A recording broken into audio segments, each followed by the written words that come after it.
નમસ્કાર, bullet breaking news સાથે હું છું માનસી સોની અને હું છું દીપિકા।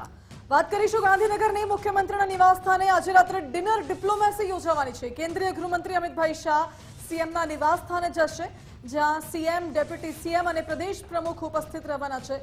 આ સાથે જ વિધાનસભાના સત્ર સરકારની કામગીરી મુદ્દે ચર્ચા થઈ શકે છે। સંગઠન વિષયક મુદ્દાઓ પર પણ ચર્ચા થાય તેવી સંભાવના છે।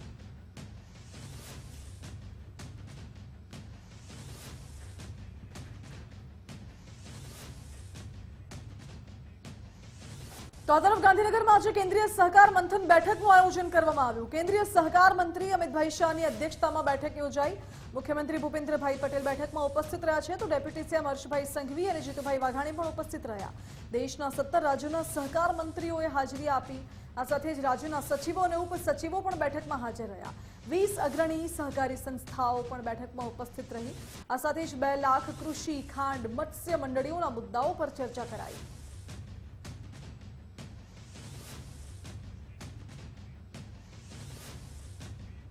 સોલા સિવિલ હોસ્પિટલ ખાતે મોબાઈલ બ્લડ કલેક્શન વાનનું લોકાર્પણ। કેન્દ્રીય ગૃહમંત્રી અમિતભાઈ શાહના હસ્તે લોકાર્પણ થયું।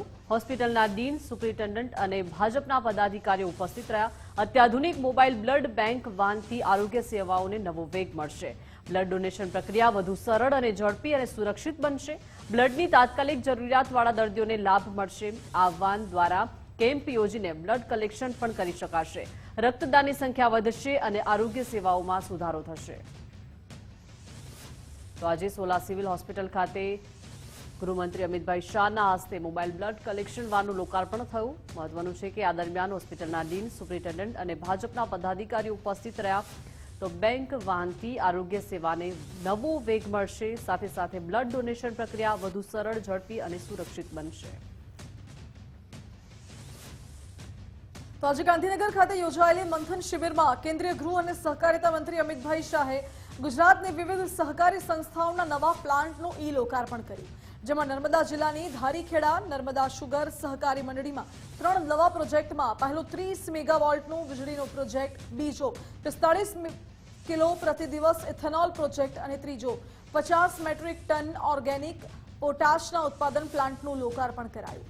આ પ્રસંગે યોજાયેલા કાર્યક્રમમાં ધારીખેડા નર્મદા શુગર સહકારી મંડળીના કસ્ટોડિયન કમિટીના ચેરમેન ઘનશ્યામભાઈ પટેલ ઉપસ્થિત રહ્યા હતા અને ધારીખેડા નર્મદા શુગર સહકારી મંડળી કેમ્પસમાં મોટી સંખ્યામાં સભાસદો અને કમિટીના સભ્યો પણ હાજર રહ્યા। આ 3 પ્રોજેક્ટના લોકાર્પણ થવાથી હવે ફેક્ટરીની તમામ વીજળી આ પ્રોજેક્ટથી વપરાશે। ઉપરાંત વધારાની વીજળી ડીજીવીસીએલને આપવામાં આવશે, જેની આવક સંસ્થાને થશે અને ઇથેનોલ બળતણની કાચી પેદાશમાં વપરાવા ઉપરાંત વેચાણ પણ થશે અને હવે ઓર્ગેનિક પોટાશ પણ અહીં જ બનશે। નર્મદા સુગર ખાતે 3 પ્રોજેક્ટનું આજે લોકાર્પણ ગાંધીનગર મુકામે મહાત્મા મંદિર ખાતે થયેલું છે। તો આ વિસ્તાર નર્મદા અને ભરૂચ અને નર્મદા સુગર ફેક્ટરીમાં આજે ખૂબ આનંદનો અને આપણે ખૂબ ઉત્સાહપૂર્વક આજનો પ્રસંગ આપણે ઉજવી રહ્યા છે। તો નર્મદા સુગરના સભાસદોને આનાથી ખૂબ આર્થિક રીતે લાભ થવાનો છે। ગાંધીનગર કમલમ ખાતે કાર્યશાળા યોજાઈ। ભાજપ પ્રદેશ પ્રમુખ જગદીશભાઈ વિશ્વકર્માની અધ્યક્ષતામાં કાર્યશાળા। ભાજપના રાષ્ટ્રીય સહ સંગઠન મહામંત્રી શિવપ્રકાશજીની વિશેષ ઉપસ્થિતિ રહી। પ્રદેશ સંગઠન મહામંત્રી રત્નાકરજી પણ ઉપસ્થિત રહ્યા। ભાજપ કાર્યશાળા મુદ્દે ભાજપ પ્રવક્તા ડોક્ટર અનિલ પટેલે પ્રતિક્રિયા આપી છે। જણાવ્યું છે કે દેશભરમાં પંડિત દીનદયાળ ઉપાધ્યાય પ્રશિક્ષણ વર્ગની શરૂઆત થઈ છે। 8,70,000 બૂથના કાર્યકર્તાઓનું પ્રશિક્ષણ માટે આયોજન। ગુજરાતમાં 580 મંડળમાં પ્રશિક્ષણ અભિયાન ચાલુ થશે।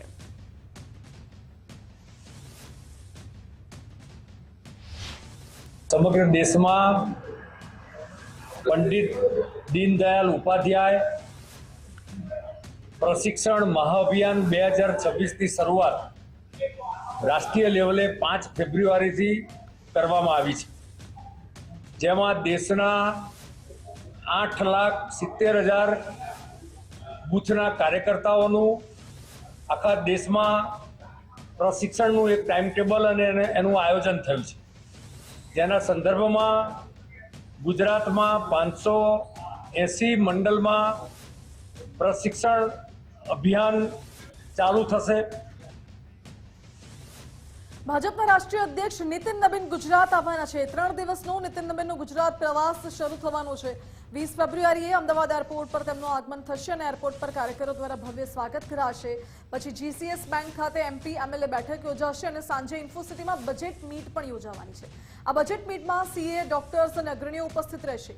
ત્યારબાદ 21 ફેબ્રુઆરીએ સવારે તેઓ રિવરફ્રન્ટ અને અટલ બ્રિજ ખાતે મોર્નિંગ વોક યોજશે અને પછી ભદ્રકાળી માતાના દર્શન કરશે અને પછી કમલમ ખાતે સંગઠનના હોદ્દેદારો સાથે બેઠક યોજવાના છે. સાથે જ સોશિયલ મીડિયાના આગેવાનો સાથે મુલાકાત પણ યોજવાના છે અને સાંજે ગિફ્ટ સિટીમાં યંગ વોઇસ સમિટમાં ભાગ લેશે. સ્ટાર્ટઅપ સાથે જોડાયેલા લોકો સાથે ચર્ચાનો કાર્યક્રમ છે. પછી GMDC ખાતે બૂથ કાર્યકર્તા સંમેલન યોજાશે અને 22 ફેબ્રુઆરીએ ખાડિયા ખાતે મન કી બાત કાર્યક્રમ તેઓ નિહાળવાના છે. પછી અમદાવાદથી દિલ્હી જવા માટે તેઓ પરત ફરશે. બિહારમાં તેઓ મંત્રી પણ રહી ચૂક્યા છે. નીતિન નવીનજી 20 ફેબ્રુઆરી પ્રથમ વખત જ્યારે ગુજરાત પ્રવાસ આવી રહ્યા છે. ગુજરાતના હજારો લાખો કાર્યકર્તામાં ઉત્સાહ જોવા મળી રહ્યો છે. નીતિન નવીનજીને જોવા માટે, મળવા માટે, એમને આવકારવા માટે ખૂબ ઉત્સાહ કાર્યકર્તામાં જોવા મળી રહ્યો છે. તેઓ ત્રિદિવસીય ગુજરાતના પ્રવાસ અંતર્ગત 20, 21, 22 ફેબ્રુઆરી દરમિયાન તેઓ અમદાવાદ અને ગાંધીનગર ખાતેના વિવિધ કાર્યક્રમોમાં ઉપસ્થિત રહેવાના છે. નીતિન નવીનજીનું 20 ફેબ્રુઆરી બપોરે 12:30 વાગે અમદાવાદ સરદાર વલ્લભભાઈ પટેલ એરપોર્ટ ખાતે આગમન થવાનું છે. વિધાનસભામાં મહિલાઓ માટે 33% અનામતની ચર્ચા થઈ. ગૃહ ઉપાધ્યક્ષ પુણેશ મોદીએ મહત્વનું નિવેદન આપ્યું. આગામી દિવસોમાં વિધાનસભામાં 33% મહિલાઓ હશે. 33% અનામતને મંજૂરી મળ્યા બાદ આ શક્ય બનશે. પુણેશ મોદીએ પહેલી વખત અધ્યક્ષ સ્થાને ગૃહ સંચાલન કર્યું. કોંગ્રેસ ઉપનેતા શૈલેષ પરમારે તકનો લાભ લઈ ટકોર કરી. કહ્યું કે અમે પણ પ્રથમ હરોળમાં મહિલા જોવા માંગીએ છીએ. સરકાર મહિલા અનામત માટે કશું જ કરતી નથી તેવો આક્ષેપ કર્યો. તો આ તરફ કોંગ્રેસ પ્રદેશ પ્રમુખ અમિત ચાવડાએ વિધાનસભા ગૃહમાં નિવેદન આપ્યું. જમીન રીસર્વેની કામગીરીમાં ગેરરીતિનો આરોપ લગાવ્યો અને અધિકારીઓ રીસર્વેમાં લાખો રૂપિયા માંગતા હોવાનો આક્ષેપ કર્યો. કહ્યું કે જમીન રીસર્વેમાં ખેડૂતોને 10 વર્ષથી મુશ્કેલી પડે છે. જ્યારે બીજી બાજુ અમિત ચાવડાના નિવેદન પર વિધાનસભા અધ્યક્ષે ટકોર કરી. 14 વર્ષે તો રામનો પણ વનવાસ પૂરો થઈ જાય, પણ ગુજરાતના ખેડૂતોની જે ફરિયાદો હતી કે આ ખોટી જમીન માપણી થાય છે, રીસર્વેના નામે કાવતરું રચીને મોટો ભ્રષ્ટાચાર થાય છે, આ જમીન માપણી કરવા વાળી એજન્સી ફ્રોડ છે, એને પ્રજાના પડસેવાના ટેક્સના કરોડો રૂપિયા આપ્યા પછી પણ જે ગોટાળા થયા છે, જે જમીનના ખોટા સર્વે ને એના આધારે નકશા બન્યા, એની નોંધો પડી, એના કારણે ભાઈ ભાઈના ઝઘડા થયા છે. વિધાનસભા ગૃહમાં કોંગ્રેસ ધારાસભ્યની ટકોર. કોંગ્રેસ નેતા શૈલેષ પરમારની ભાજપ સભ્યને ટકોર કરી છે. ભાજપ ધારાસભ્ય કૌશિક જૈન વચ્ચે બોલતા ટકોર કરવામાં આવી. મારી વાત વચ્ચે કોઈ બોલશે નહીં તો રોકડો જવાબ આપીશ તેવું કહ્યું. કૌશિકભાઈ, તમે કાલે ગૃહમાં સૂતા હતા, તમે સૂતા જ રહો, વચ્ચે ન બોલો તેવું શૈલેષ પરમારે કહ્યું. જે બોલશે તે સાંભળવાની પૂરી તૈયારી રાખે તેવી ચેતવણી આપવામાં આવી.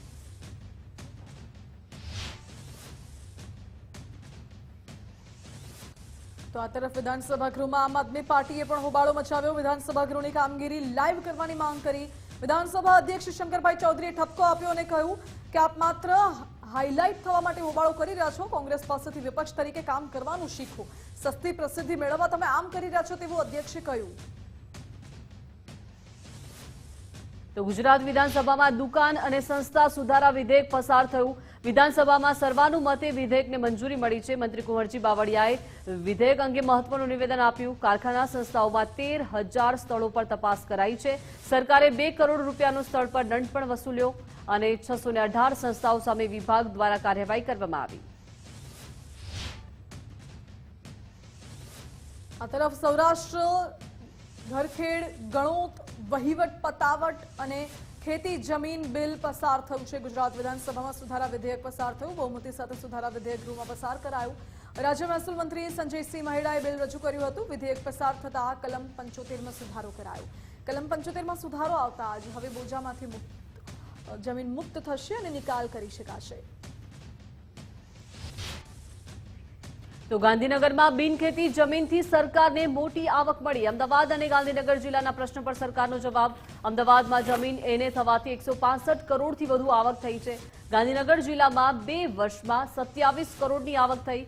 બંને જિલ્લામાં કુલ 193 કરોડની આવક સરકારને મળી. 2024માં અમદાવાદમાં 2.99 કરોડ ચોરસ મીટર જમીન એને થઈ. 2025માં અમદાવાદમાં 5.11 કરોડ ચોરસ મીટર જમીન એને થઈ, જ્યારે ગાંધીનગરમાં 2024માં 96.98 લાખ ચોરસ મીટર જમીન એને થઈ. તો ગાંધીનગરના વિધાનસભામાં નર્મદા યોજના પરનો મુદ્દો પણ ઉઠ્યો. ભાજપ શાસિત રાજ્યો નર્મદા યોજનાના નાણાં લેવાના બાકી છે. ભાગીદાર રાજ્યો પાસેથી ગુજરાતને 7,974 કરોડ રૂપિયા લેવાના બાકી છે. મધ્યપ્રદેશ પાસેથી 5,516.50 કરોડ રૂપિયા લેવાના બાકી. મહારાષ્ટ્ર પાસેથી 1,883.84 કરોડ રૂપિયા અને રાજસ્થાન પાસેથી 574.52 કરોડ રૂપિયા લેવાના બાકી છે. નર્મદા કંટ્રોલ ઓથોરિટીમાં સચિવ કક્ષાએ રજૂઆત કરવામાં આવી. છેલ્લા એક વર્ષમાં મહારાષ્ટ્રએ માત્ર 20.94 કરોડ રૂપિયા આપ્યા છે અને રાજસ્થાને માત્ર 13.84 કરોડ રૂપિયા જ આપ્યા છે. ગુજરાતને બાકી રકમ મેળવવા માટે સતત પ્રયાસો કરવા પડશે.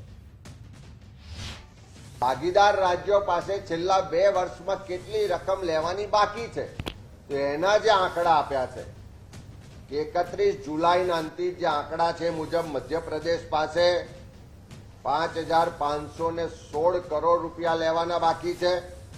મહારાષ્ટ્ર પાસે 1,883 કરોડ રૂપિયા લેવાના બાકી છે. રાજસ્થાન પાસે 574 કરોડ રૂપિયા લેવાના બાકી છે. આ ત્રણેય રાજ્યોનો જો સરવાળો કરીએ તો 7,900 એટલે લગભગ 8,000 કરોડ રૂપિયા આ પડોશી રાજ્યો પાસેથી આપણે લેવાના નીકળે છે. તો નલ સે જળ કૌભાંડનો મુદ્દો પ્રશ્નોત્તરીમાં આવ્યો. અમિત ચાવડાના સવાલ પર સરકારનો જવાબ. 112 એજન્સીને ડીબાર કરી વસૂલાત કરવામાં આવી. મહીસાગરમાં 7 કર્મચારીઓને સસ્પેન્ડ કરવામાં આવ્યા. સીઆઈડી ક્રાઇમ પણ તપાસ કરી રહી હોવાનો ઉલ્લેખ. દાહોદમાં કોઈ ફરિયાદ ન મળી હોવાનો સરકારનો જવાબ. આ નલ સે જલ યોજના બદલે નલ સે ધન યોજના બનાવી દીધી. ભ્રષ્ટાચાર કરીને આખી યોજના જે લોકો માટે હતી, લોકોની સુવિધા માટે હતી, એના બદલે પોતાની તિજોરીઓ ભરવાનું કામ કર્યું છે. આજે મહીસાગર જિલ્લાનો પ્રશ્ન પૂછ્યો એમાં જ હકીકતો જે આવી છે કે કરોડો રૂપિયાનો ભ્રષ્ટાચાર તો ખાલી એક જ જિલ્લામાં પકડાય. તો આ તરફ દાહોદ નર્મદા જિલ્લામાં કુપોષિત બાળકોના આંકડા પણ સામે આવ્યા છે. બંને જિલ્લામાં કુલ 30,847 કુપોષિત બાળકો હોવાનું જાહેર થયું. નર્મદા જિલ્લામાં 11,253 અને દાહોદમાં 19,594 કુપોષિત બાળકો છે. સરકારશ્રીના મંત્રી દ્વારા એ આંકડા સહિત મને જાણકારી આપવામાં આવી છે કે નર્મદા જિલ્લામાં 11,253 અને દાહોદ જિલ્લામાં 19,594 બાળકો કુપોષણથી પીડાય છે. સાથીઓ, એક બાજુ ગુજરાત મોડલની વાત થાય છે, એક બાજુ સમાનતાની વાત થાય છે અને એક બાજુ એક એવો વિસ્તાર છે કે જ્યાં લાખો બાળકો પોતાના કુપોષણથી પીડાય છે. વિધાનસભામાં આંગણવાડી વર્કર અને હેલ્પરના પગાર વધારાનો મુદ્દો ઉઠ્યો. આંગણવાડી વર્કર અને હેલ્પરને ઓછો પગાર મળતો હોવાની ફરિયાદો. સરકારને આંગણવાડી કર્મચારીઓના પગાર અંગે 27 ફરિયાદો પહોંચી. લુણાવાડા ધારાસભ્ય ગુલાબસિંહ ચૌહાણના પ્રશ્ન પર ચર્ચાઓ થઈ.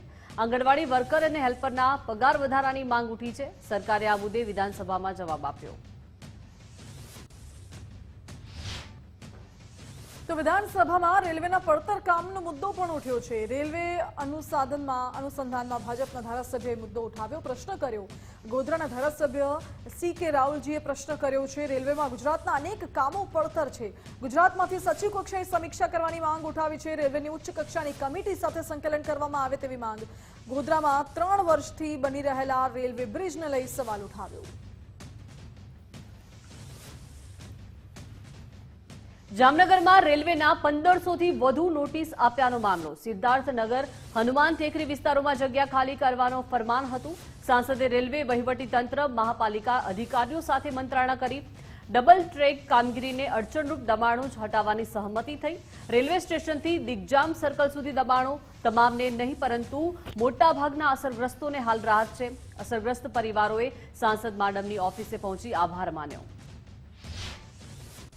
માણસો કોઈ કામે ન જતા હતા, બેનું દીકરીઓ બધા એકદમ ભયમાં હતા.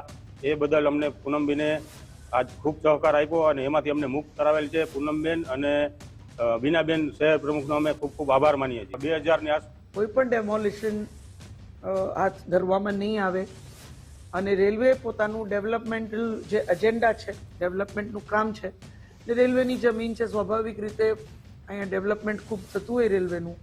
જામનગર સીમાવર્તી વિસ્તાર છે અને ડબલિંગ આપણે સૌ જાણીએ છીએ કે હવે ઓખા સુધી મંજૂર થઈ ગયું છે.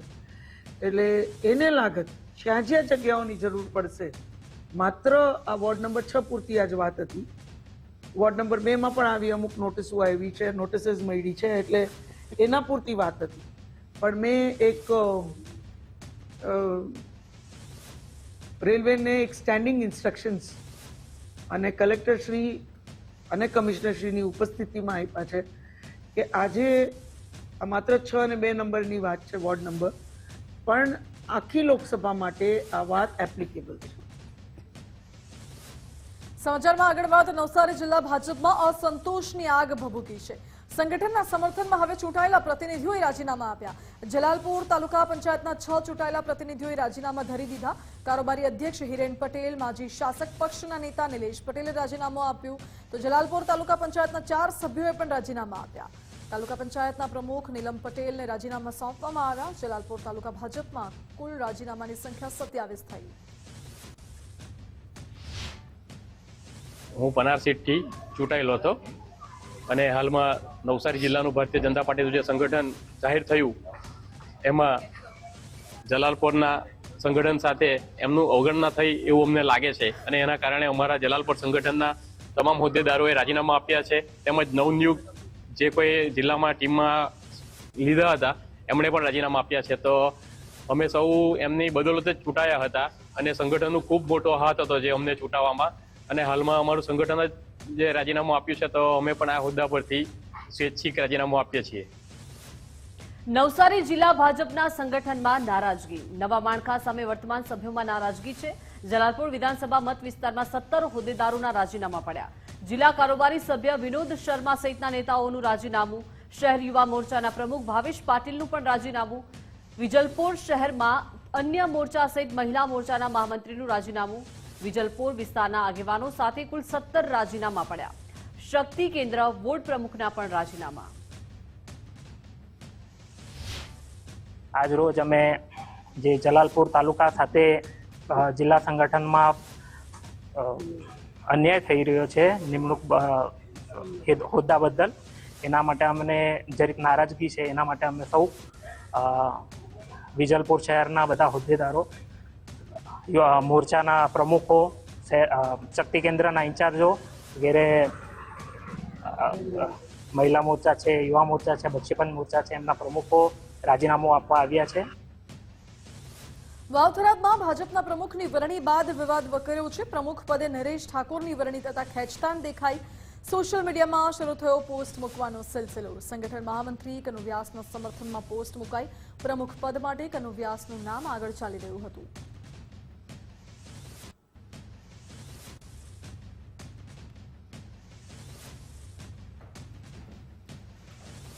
મહત્વપૂર્ણ છે કે સંગઠન મહામંત્રી કનુ વ્યાસના સમર્થનમાં પોસ્ટ મૂકવામાં આવી છે. પ્રમુખ પદ માટે કનુ વ્યાસનું નામ આગળ ચાલી રહ્યું હતું અને તેને લઈને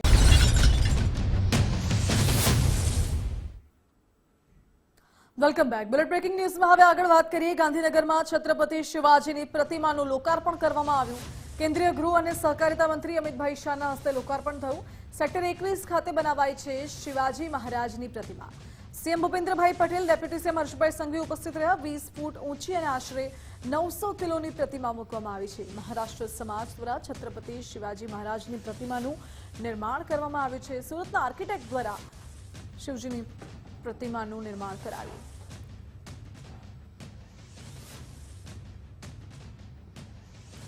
મહત્વપૂર્ણ છે કે છત્રપતિ શિવાજી મહારાજની પ્રતિમાનું લોકાર્પણ કરવામાં આવ્યું છે. કેન્દ્રીય ગૃહમંત્રી Amitbhai Shah, CM Bhupendrabhai Patel, deputy CM Harshbhai Sanghavi પણ આ કાર્યક્રમમાં ઉપસ્થિત રહ્યા. આજ સમગ્ર ગાંધીનગર અને વિશેષ કરી મારા માટે ખૂબ સપરમો દિવસ છે, સારો દિવસ છે કે આજે હિન્દવી સ્વરાજના સંસ્થાપક શિવાજી મહારાજની ઉત્તુંગ મૂર્તિનું અહીંયા સ્થાપન થયું.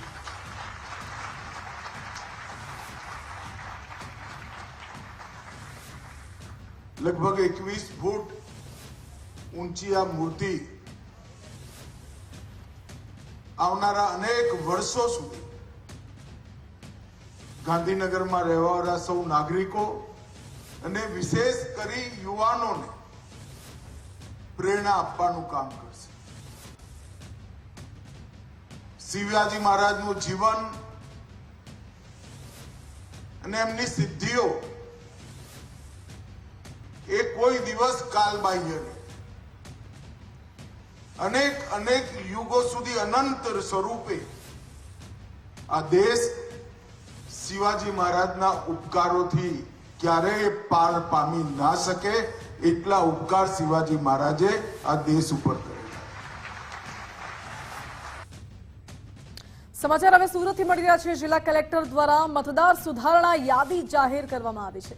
મતદાર યાદી સુધારણા અંતર્ગત અંતિમ યાદી જાહેર કરવામાં આવી. જિલ્લાની કુલ 16 વિધાનસભા બેઠકો પર મતદારોની નોંધણીની પ્રક્રિયા સફળતાપૂર્વક પૂર્ણ થઈ છે. આ યાદી મુજબ સુરત જિલ્લામાં કુલ 36,39,042 મતદારો નોંધાયા છે અને ડ્રાફ્ટ યાદીની સરખામણી અંતિમ યાદીમાં કુલ 15,849 મતદારો નોંધાયા.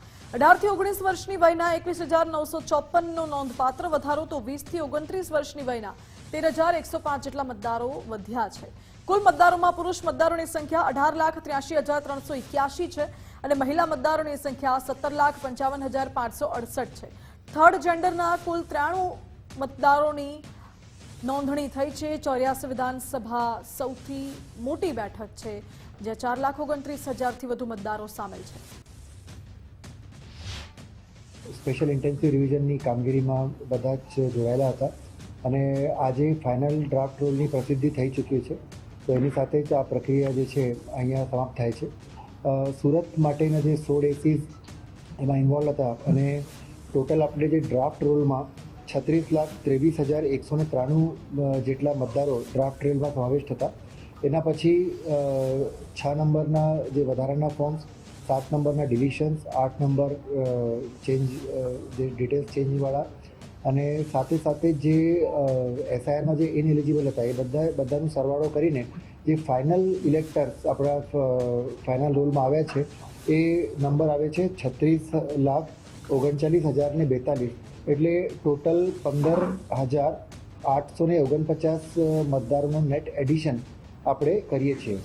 આમાં સારી વાત એ પણ છે કે એમાં જે ડ્રાફ્ટ રોલમાં અને ફાઇનલ રોલમાં જે 18, 19 અને 20 થી 29 વાળા જે યુવા મતદારો છે એમનું પણ જે છે વધારે સમાવેશ થયું છે અને ટોટલ 13,000થી ઉપર ટોટલ ઇન્ક્લુઝન અને ડિલિશન થયું છે.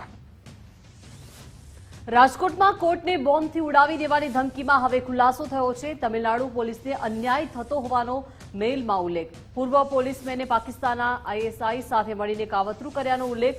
અન્યાયને લીધે આરડીએક્સ બોમ્બ મૂક્યાની ધમકી આપી.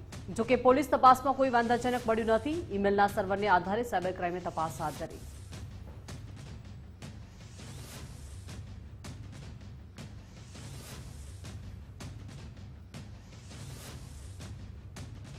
પોરબંદરમાં ચેમ્બરની બબાલ પોલીસ સ્ટેશન પહોંચી. પોરબંદર જિલ્લા ભાજપ પ્રમુખ સહિતના સામે અરજી થઈ છે. 2 દિવસથી ચાલી રહેલી તું મેમે વચ્ચે હવે પોલીસમાં અરજી થઈ. વર્તમાન પ્રમુખ હોવાનો દાવો કરનાર જિગ્નેશ કારિયાએ અરજી નોંધાવી છે. જિલ્લા ભાજપ ઉપપ્રમુખ સહિતના લોકો સામે અરજી દાખલ કરાઈ. કમાલબાગ પોલીસ સ્ટેશનમાં અરજી કરવામાં આવી છે. ચેમ્બર ઓફ કોમર્સ એન્ડ ઇન્ડસ્ટ્રીઝની ઓફિસના તાળા તોડ્યા હતા. ગેરકાયદે ઓફિસના તાળા તોડવાને લઈને પોલીસમાં અરજી થઈ.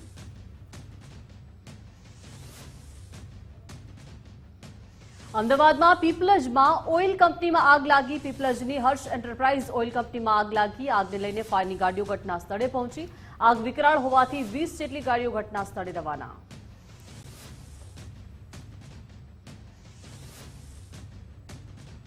બનાસકાંઠામાં ડીસાના લુણપુર પાસે અકસ્માત સર્જાયો. 2 બાઇક ચાલકો સામસામે ટકરાતા અકસ્માત થયો, જેમાં બાઇક પર સવાર 3 લોકોના ઘટના સ્થળે મોત નીપજ્યા છે. બંને બાઇક સામસામે ટકરાતા અકસ્માત ગંભીર થયો હતો. ડીસા તાલુકા પોલીસે હાલ તો સમગ્ર મામલે આગળની તપાસ તેજ કરી છે.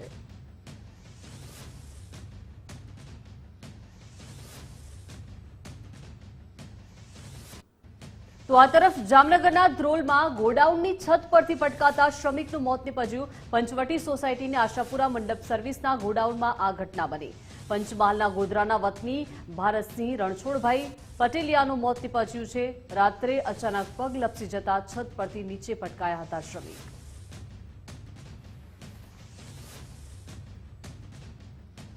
અમરેલીમાં લાઠીના જેખરિયા ગામમાં ઝેરી મધમાખીએ ડંખ માર્યો, જેમાં 5 કરતાં વધુ લોકોને ઝેરી મધમાખીએ ડંખ મારતા ફફડાટ ફેલાયો છે. લોકોને અમરેલી હોસ્પિટલમાં વધુ સારવાર માટે ખસેડવામાં આવ્યા છે.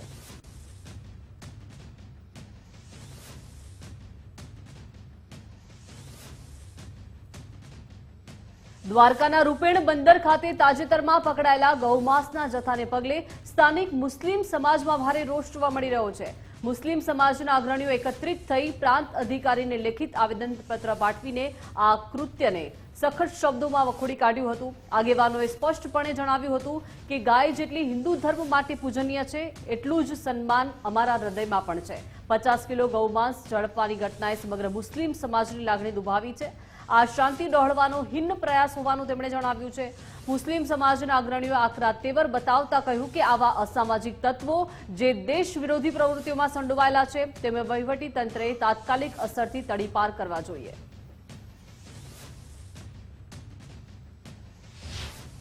એમ કહું છું, ગાય માતાનું જો ગૌકસી કરીને હત્યા કરતા હોય તો એને આ ધરતી ઉપર રહેવાનો કોઈ અધિકાર જ નથી. અને બીજા નંબરમાં હું એમ કહું છું, અમે ગૌ પ્રેમી છીએ. ગાય માતાને સ્વરૂપે જ અમે પણ માનીએ છીએ. એવું નથી કે અમે ગાયને માતા તરીકે નથી માનતા. તમામ મુસ્લિમો ગાયને માતા તરીકે જ માનીએ છીએ. આજે પણ અમારા રૂપેણ મંદિરની અંદર નાનાથી નાના ગૌવંશથી કરી અને મોટા ગૌવંશ સુધી ગૌવંશો ફરે છે, ગાયો ફરે છે, જેને અમે અમારા ઘરે આવે છે એને આદર સન્માન આપીએ છીએ. અમે એને તિરસ્કાર આપતા નથી, એને પણ માનીએ જ છીએ. અને બીજા ધર્મની જો લાગણીને કોઈ ઠેસ પહોંચે એવા કોઈ કાર્યો કરતા હોય તો એના પર સખ્તમાં સખ્ત કાર્યવાહી થવી જોઈએ અને એને ગુનાઓની સજા આપવી જોઈએ. ગુજરાત સરકારના જળ સંરક્ષણ અભિયાનને હવે વધુ મજબૂતી મળી રહી છે. રાજ્યમાં ભૂગર્ભ જળસ્તર ઊંચું લાવવા અને વરસાદી પાણીનો સદુપયોગ થાય તે માટે સરકાર દ્વારા બોરવેલ અને કુવા રિચાર્જ યોજના અમલમાં મૂકવામાં આવી છે. આ યોજના હેઠળ કુલ ખર્ચનો 90% હિસ્સો સરકાર ભોગવશે, જ્યારે 10% લોક ભાગીદારી રાખવામાં આવી છે. પરંતુ ડીસા તાલુકાના ખેડૂતો માટે સારા સમાચાર એ છે કે ડીસા એપીએમસી દ્વારા આ 10% લોક ભાગીદારીમાંથી 5% સહાય આપવામાં આવશે, જેથી ખેડૂતોને હવે માત્ર 5% જ ખર્ચ કરવાનું રહેશે. આ નિર્ણયથી ખેડૂતોને આર્થિક રીતે મોટી રાહત મળશે અને વધુમાં વધુ ખેડૂતો આ યોજનાનો લાભ પણ લઈ શકશે. આ યોજના માત્ર પાણી બચાવવાનો પ્રયાસ નથી, પરંતુ ભવિષ્યમાં પાણીની તંગી ટાળવા માટેનું મહત્વપૂર્ણ પગલું માનવામાં આવી રહ્યું છે. જે પહેલા જોનાબો રિચાર્જ કરવા માટે જાતે કરવા પડતા હતા અને હવે આપણે સરકાર દ્વારા જે પણ યોજના આવી છે એ ખેડૂતો માટે બહુ મહત્વની વાત છે. અને આપણે જે જોનાબો રિચાર્જ કરવા માટે હવે સરકાર આપણને 90% સબસિડી આપે છે અને આપણે 10% ખેડૂતોને ભરવી પડતી. એમાં પણ એપીએમસી માર્કેટવાળા 5% આપે છે. એમનો પણ ખૂબ ખૂબ આભાર અને સરકારશ્રીનો પણ ખૂબ ખૂબ આભાર. અને આપણે હવે ખેડૂત ભાઈઓ તમામ જોના બોર રિચાર્જ કરી શકશે. સરકારશ્રીની અટલ ભૂ યોજના સામસારી યોજના છે, તેમાં પહેલાં ગવર્મેન્ટ 90% આપતું હતું. હવે એમાં 10% ખેડૂત જાતે ભોગવતા હતા. હવે એમાં 90% સરકાર આપે છે અને 5% માર્કેટ યાર્ડે આપે છે, એપીએમસી આમ છે. એના માટે સરકારશ્રીનો અને એપીએમસીનો ખૂબ ખૂબ આભાર અને વધારે ખેડૂતોની યોજનાનો લાભ લે એવી મારી વિનંતી. અમે જાતે પાણીને ભૂસ્તરની અંદર ઉતારવાનો પ્રયાસ કરતા હતા. એ હવે સરકાર અમને એમાં 90% સહાય કરી. અમારા જે બંધ બોરો પડ્યા હતા એમાં સરકાર એમને સહાય કરી અને અમે જે વરસાદનું વેસ્ટેજ હતું પાણી અમે બોરોમાં ઉતારી અને બનાસકાંઠાનું જે ભૂસ્તરીય જળ છે એને ઊંચો લાવવાનો પ્રયાસ કરીએ છીએ. એ સાથે સાથે અમારી એપીએમસી ડીસા માર્કેટ યાર્ડ પણ અમને 5% સહયોગ કરે છે અને એથી આગળ વધીને કદાચ અમારી જે એપીએમસી છે એ આગળ પણ અમને સહયોગ કરશે. આના કારણે સરકારનો ખૂબ ખૂબ આભાર. આમાં સરકાર પણ ખૂબ સહયોગી છે. સરકારે ખેત તળાવો ભરી અને ભૂસ્તરીય જે જળનો સ્તર છે એ ઊંચો લાવવાનો પ્રયાસ કરી છે. ડીસા તાલુકામાં ભૂગર્ભના જળ જે નીચા સ્તરે જઈ રહ્યા છે તેને ઊંચા લાવવા માટે અને જે ટ્યુબવેલો બંધ પડેલ છે તેને રિચાર્જ કરવા માટેની સરકારની એક યોજના જાહેર કરેલ છે. જો જે યોજનાની અંદર જે ખેડૂતો ડીસા તાલુકાના ખેડૂતો છે તેઓએ સરકારની સાઇડ ઉપર એની એપ્લિકેશન કરવાની છે અને એ એપ્લિકેશન મંજૂર થઈ હતી. 90% સહાય સરકારશ્રી દ્વારા આપશે અને 10% લોકફાળા તરીકે ખેડૂતે ભરવાની હોય છે. જે 10% પૈકી 5% સહાય બજાર સમિતિ ડીસાની તારીખ 6/1/2026ના રોજની સામાન્ય સભાએ મહેરબાન જિલ્લાધીશશ્રીની મંજૂરી મેળવી અને ચૂકવવાનું ઠરાવેલ છે. તો જે કોઈ લાભાર્થીઓની અરજીઓ મંજૂર થાય તેઓ બજાર સમિતિનો સંપર્ક કરવા અને આ ભૂગર્ભ જળને ઊંચા લાવવાના કાર્યમાં મદદરૂપ થવા માટે દરેકને બજાર સમિતિ ડીસા વતી વિનંતી છે. મહાશિવરાત્રીએ સોમનાથમાં ભક્તિ અને સેવાનો અનોખો સંયોગ રચાયો. ભારતીય સંસ્કૃતિના પુનરુત્થાન સમા સોમનાથ સ્વાભિમાન પર્વની ઉજવણી. સોમનાથ સ્વાભિમાન પર્વમાં દેશભરમાંથી શ્રદ્ધાળુઓ આવ્યા. સોમનાથ ટ્રસ્ટે દિવસ રાત ભંડારા ચલાવીને ભક્તોને ભોજન પૂરું પાડ્યું. સોમનાથ દાદાના દર્શને આવેલો કોઈ ભક્ત ભૂખ્યો ન જાય તેવો ધ્યેય રહ્યો. મુખ્યમંત્રીની ઉપસ્થિતિમાં સોમનાથ ટ્રસ્ટ દ્વારા તંત્રને ચેક અર્પણ કરાયો. વહીવટી તંત્રને ભંડારાના રાશન પેટે 1.08 કરોડનો ચેક અર્પણ કરાયો.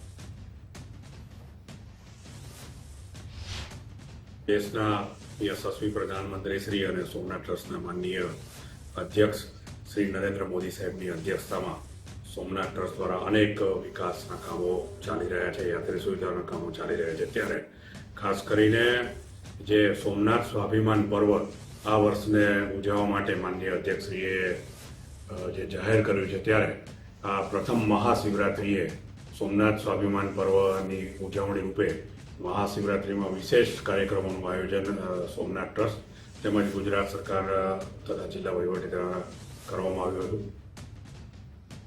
વિશ્વ માતૃભાષા દિવસની ઉજવણી નિમિત્તે ગુજરાત સાહિત્ય અકાદમી અને મોરવા હડફ તાલુકાના સંત્રોળ ખાતે આવેલી શ્રી હરિકૃષ્ણ કોલેજના સંયુક્ત ઉપક્રમે માતૃભાષા સપ્તાહ અંતર્ગત માતૃભાષા મહોત્સવ 2026નું આયોજન કરવામાં આવ્યું. આ મહોત્સવના ભાગરૂપે કોલેજ પરિસરમાં મળી માતૃભાષા મને ગુજરાતી આ થીમ ઉપર કવિ સંમેલન યોજાયું, જેમાં સાહિત્ય પ્રેમીઓ અને વિદ્યાર્થીઓએ ઉત્સાહભેર ભાગ લીધો. કાર્યક્રમની અધ્યક્ષતા શ્રી ગોવિંદ ગુરુ યુનિવર્સિટીના રજિસ્ટ્રાર ડોક્ટર અનિલ સોલંકીએ કરી હતી. પોતાના પ્રાસંગિક પ્રવચનમાં તેમણે જણાવ્યું કે માતૃભાષા વ્યક્તિના વ્યક્તિત્વ વિકાસનો મજબૂત આધાર સ્તંભ છે. ગુજરાતની ભાષા માત્ર અભિવ્યક્તિનું સાધન નથી, પરંતુ આપણા સંસ્કાર, સંસ્કૃતિ અને પરંપરાનું જીવંત પ્રતિબિંબ છે. વૈશ્વિક યુગમાં માતૃભાષાનું જતન અને સંવર્ધન સમયની માંગ છે. કવિ સંમેલનમાં ડોક્ટર રાજેશ વણકર, ડોક્ટર વિનોદ ગાંધી સહિત અનેક નામાંકિત કવિઓએ ભાગ લીધો. આ કાર્યક્રમે યુવા પેઢીમાં માતૃભાષા પ્રત્યેનું ગર્વ અને જોડાણ વધાર્યું છે. 2500 માતૃભાષાઓ વિલુપ્ત થવાને આરે છે. કોઈ પણ માનવી માટે માતૃભાષા કેટલી મહત્વની છે. માં અને માતૃભાષા એની જે સરખામણી આપણે કરીએ તો હસતા બોલું, રમતા બોલું, બા બા બા, તો એ માતૃભાષાનું મહત્વ છે. માતૃભાષા જ આપણને સંસ્કારનું સિંચન કરતી હોય છે, માણસને માણસ બનાવવાનું કામ માતૃભાષા કરતી હોય છે. એટલે ગુજરાત સાહિત્ય અકાદમી અને ગુજરાત સરકાર દ્વારા આ માતૃભાષા દિવસ નિમિત્તે અનેકવિધ કાર્યક્રમો થઈ રહ્યા છે. અને એ સંદર્ભમાં આજે હરેકૃષ્ણ કોલેજમાં સંત્રોળ ખાતે એક માતૃભાષા દિવસ નિમિત્તે કવિ સંમેલનનું આયોજન છે. કવિ સંમેલનનું આયોજન કરવામાં આવ્યું છે. એમાં સાહિત્ય અકાદમીમાંથી પસંદ કરેલા કવિશ્રીઓ આજે અહીંયા આગળ આવ્યા છે અને પ્રતિષ્ઠિત વ્યક્તિઓ પણ છે. સાથે સાથે ભાષામાં જેને ગુજરાતી ભાષામાં જેને રુચિ છે એવા પણ મારા મિત્રો, મારા સ્નેહીજનો આ સંસ્થા ખાતે પધાર્યા છે. મારા વાલા વિદ્યાર્થીઓમાં પણ ભાષા પ્રત્યેનો પ્રેમ જાગૃત થાય, ગુજરાતી ભાષાને પોતાની માતૃભાષા તરીકે દરેક વખતે અને દરેક જગ્યાએ એ પોતે ઉપયોગ કરે. બોટાદ જિલ્લા પંચાયતની 21મી સામાન્ય સભા મળી. જિલ્લા પંચાયતના પ્રમુખના અધ્યક્ષસ્થાને બજેટ બેઠક યોજાઈ. 446 કરોડનું વિકાસલક્ષી બજેટ રજૂ થતા સર્વાનુમતે બજેટ મંજૂર કરાયું. બજેટમાં રોડ, રસ્તા, પાણી, આરોગ્ય, શિક્ષણ કામોને આવરી લેવાયા. બજેટમાં ખાસ આરોગ્યને લઈ વધુ ભાર મૂકવામાં આવ્યો તેવું કારોબારી ચેરમેન રાજુભાઈ ચૌહાણે જણાવ્યું. આજે અમે 446 કરોડનું બજેટ સર્વાનુમતે મંજૂર કર્યું છે. બોટાદ જિલ્લાના વિવિધ વિકાસ માટે આજનું બજેટ હતું એ અમારું સારામાં સારું બજેટ હતું અને જેઠીબેનના અધ્યક્ષસ્થાને આ અમારી 21મી સામાન્ય સભા આજે યોજવામાં આવી હતી. સાહેબ, રોડ, રસ્તા, પાણી, આરોગ્ય આ બધા કામો, વિકાસના કામોને અમે આવરી લીધા છે અને એમાંય ખાસ કરી અને આરોગ્ય ઉપર અમે વધારે ભારણ મૂક્યું છે. ખાસ કરીને બજેટ જે આજે રજૂ કરવામાં આવ્યું એ ટિપિકલ જે રીતે આગળના આંકડાઓ હોય એ આજ ખાનામાં ચિપકાઈ દેવામાં આવ્યો એ રીતનું બજેટ બનાવવામાં આવ્યું છે. ખાસ કરીને બજેટમાં ઉડીને આંખે વળગે એવી વાત છે. તો ખાસ કરીને મારે તમને એના આંકડાકીય માહિતી દેવી છે. તો જે 100 ભંડોળ હતું 7 કરોડ રૂપિયા, એ આ 2 વર્ષના શાસનકાળની અંદર 5.5 કરોડ રૂપિયા થઈ ગયું. એટલે 100 ભંડોળની અંદર આ જિલ્લા પંચાયતે લિમિટ બારનો ખર્ચો કર્યો છે અને આનો હિસાબ મેં સરકારશ્રી દ્વારા અને જિલ્લા પંચાયતની અંદર માગેલો છે, એટલે આની અંદર મોટા પાયે ભ્રષ્ટાચાર થયો હોય એવું મને લાગે છે. આની અંદર જે ચૂકવવામાં જે આખું બજેટ બનાવવામાં આવ્યું છે એમાં આયુર્વેદિક ક્ષેત્રે, કુટુંબ કલ્યાણ ક્ષેત્રે, મહિલા અને બાળ વિકાસ અને ખેતીવાડી ક્ષેત્રની અંદર અમને સ્વભંડોળમાંથી એક પણ રૂપિયો ફાળવવામાં આવ્યો નથી. એટલે કે જે પાયાની વસ્તુ જે મહત્વનું છે એ બીજા ખર્ચાઓ કરોડો રૂપિયાની અંદર આની અંદર કરેલા, પણ જે લોકોની જરૂરિયાત છે, લોકોને તાત્કાલિક જરૂરિયાત પડે એવું કોઈ પણ બજેટની અંદર ફાળવવામાં આવ્યું નથી. આવતીકાલે કેબિનેટની બેઠક નહીં મળી. બજેટના કારણે કેબિનેટની બેઠક નહીં મળી. નાણામંત્રી આવતીકાલે ગૃહમાં બજેટ રજૂ કરવાના છે. મહત્વપૂર્ણ છે કે જે દર બુધવારે બેઠક યોજાતી હોય છે તે આવતીકાલે કેબિનેટ બેઠક નહીં મળે.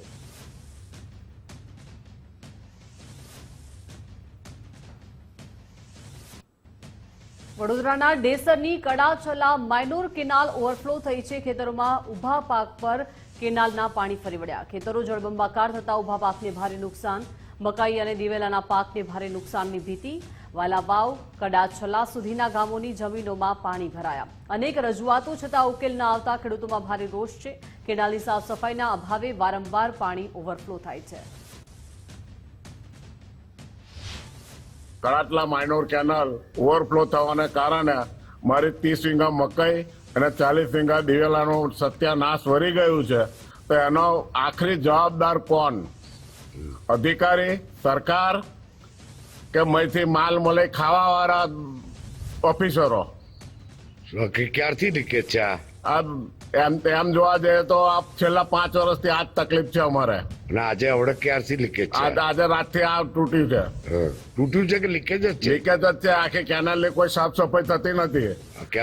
અધિકારીઓ કોઈ આવા તૈયાર આપાય નજર કરવા આવતા નથી. ઓફિસોમાં બેઠા બેઠા પગાર ખાવો છે એમને. સુરતથી સમાચાર છે. રેલવેમાં નોકરી અપાવવાના નામે લાખોની ઠગાઈ આચરવામાં આવી. 2 ઠગબાજોની અમરોલી પોલીસે ધરપકડ કરી છે. વિવેક ચૌહાણ અને રવિ ચોટલિયા ઝડપાયા છે.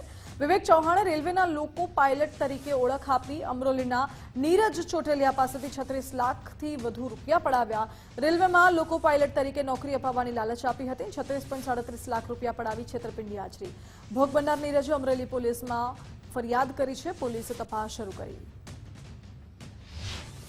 વિરાજ ચોટલિયા નામના અમરોલી ખાતે રહેતા એક ફિઝિયોથેરાપિસ્ટને રેલવેમાં નોકરી અપાવવાની લાલચમાં કેટલાક રૂપિયા તેની પાસેથી મેળવેલ હોવાની હકીકત પોલીસ સ્ટેશને જાણ થતાં અમરોલી પોલીસ સ્ટેશન ખાતે ગુનો દાખલ કરવામાં આવેલ. આરોપીની તપાસ કરતા 2 આરોપી સમગ્ર બાબતમાં સંકળાયેલ હોવાની માહિતી મળેલ, જેમાં વિવેક ચૌહાણ તથા રવિ ચોટલિયા નામના 2 આરોપી આ બાબતમાં સંકળાયેલ હોવાની માહિતી મળેલી.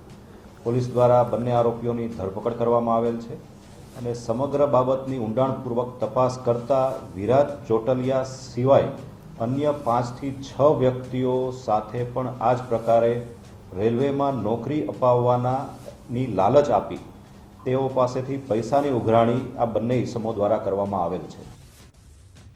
વડોદરાના સાવલીમાં કંપનીના કામદારોને છૂટા કરાતા દેખાવો કરવામાં આવ્યો. રાણિયા ગામે એવીએન્ટ મટીરીયલ નામની કંપની સામે દેખાવો કરવામાં આવ્યો. 30 થી વધુ કામદારોને અચાનક છૂટા કરી દેવાતા નારેબાજી કરવામાં આવી. 15 થી 18 વર્ષ જૂના કામદારોને કોઈ પણ નોટિસ આપ્યા વગર કાઢી મૂક્યા. માત્ર મેસેજ કરી છૂટા કરાતા કંપનીના ગેટ પર બેસીને નારેબાજી કરી.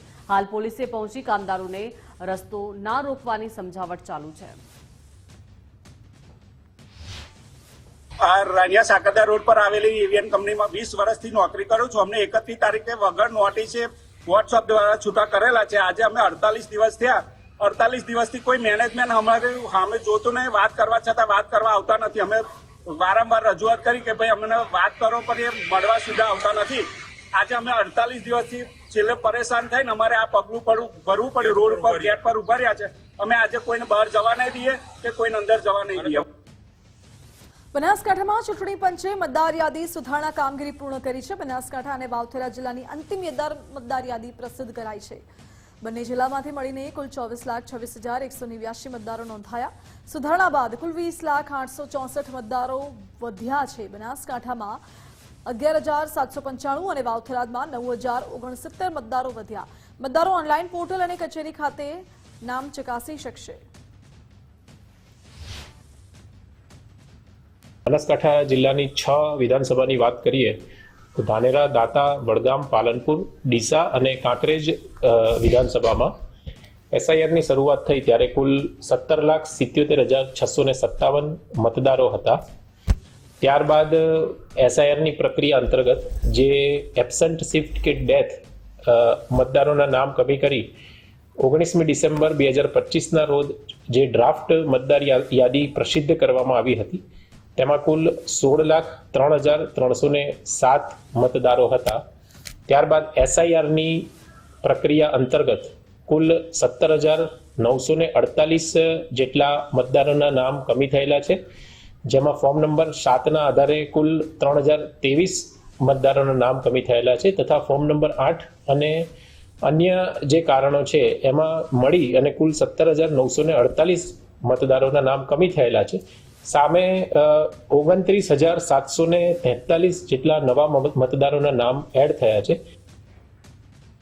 તો આ તરફ દ્વારકા જિલ્લામાં પણ આખરી મતદાર યાદી પ્રસિદ્ધ કરાઈ. યાદીમાં 4,406 મતદારોનો વધારો નોંધવામાં આવ્યો. જિલ્લા ચૂંટણી અધિકારી અને કલેક્ટર રાજેશ તન્ના દ્વારા યાદી જાહેર કરાઈ. દેવભૂમિ દ્વારકા જિલ્લામાં કુલ 5,42,053 મતદારો નોંધાયા છે. કુલ 8,812 મતદારોનો ઉમેરો થયેલો, જેમાંથી 4,412 મતદારો કમી થયા. 81 અને 82 બંને વિધાનસભામાં કુલ 4,406 મતદારોનો વધારો થયો. આખરી પ્રસિદ્ધિ થયેલ યાદી મુજબ ખંભાળિયામાં 2,80,227 મતદારો અને દ્વારકામાં 2,61,826 મળી અને જિલ્લામાં કુલ 5,42,053 મતદારોની નામ સાથેની મતદાર યાદી પૂર્ણ થઈ છે. ટોટલ આ સમગ્ર કામગીરી દરમિયાન 695 જેટલા બીએલઓ અને એની સામે પોલિટિકલ પાર્ટીએ મૂકેલા 1,500થી વધારે બૂથ લેવલ એજન્ટો હતા. એ લોકોએ બધાએ સાથ સહકાર આપેલો છે. બંને વિધાનસભાના થઈ અને 8,818 નામોનો ઉમેરો થયો અને એવી જ રીતે 4,412 નામોનું ડેલિશન થયું છે. એમ કરીને કુલ 4,406 મતદારોનો નેટ વધારો થયો છે.